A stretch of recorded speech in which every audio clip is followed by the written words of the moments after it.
Hello, grade 2. I'm going to read to you a book called Counting on Zero. And the thing that's really cool about this book is it was written by students that are from Highfield Junior School in Toronto, Ontario. I have permission to read this book from Scholastic Canada.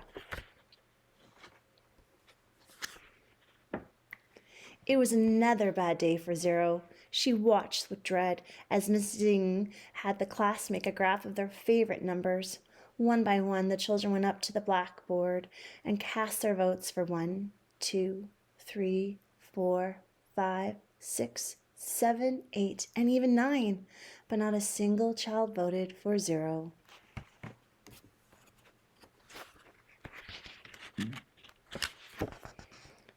Things got even worse as the day went on.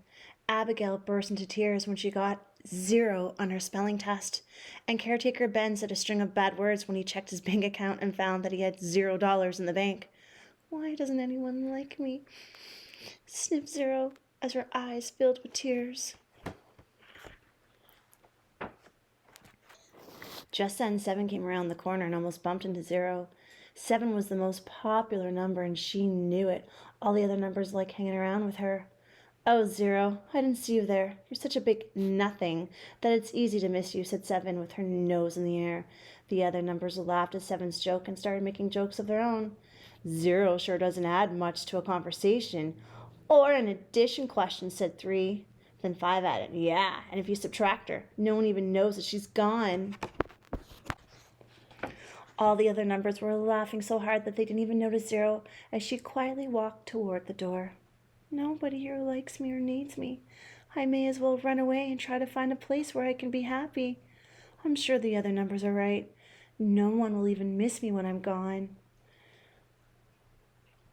mumbled 0 as she walked sadly out the door. But the very next day, crazy things started to happen. Sammy had gone to bed all excited the night before because today was supposed to be his 10th birthday. But when he woke up, he discovered that he had gone from being 9 years old back to being 1 again.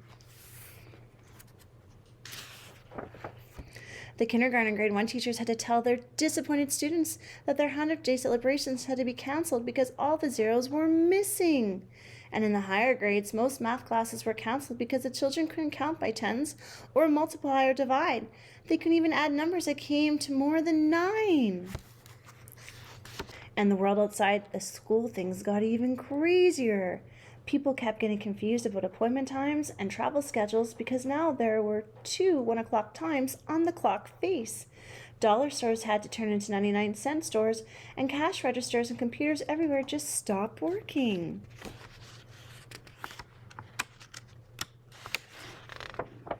Meanwhile, 0 was having a wonderful time visiting the places where she felt she belonged. She went to the library, disguised herself as the letter O, and had a great time with all the other letters. She visited a donut store and enjoyed seeing how happy the children were to see her until one of them almost ate her. She even went to a park and pretended she was a tire swing. All the children loved her and cried when their parents tried to take them home. 0 had never felt so loved. But back home, all the other numbers were in a mess. Everyone was mad at them because they didn't work properly without 0. The numbers finally realized how much they needed 0, and they felt badly for being so mean to her. Even 7 asked, "What are we going to do to get 0 back?" 9 scratched his head and said, "I have an idea. Maybe if we put a message in all the newspapers about how much we miss 0, she'll read the message and come home." All the other numbers agreed that it was a great idea, and that's just what they did.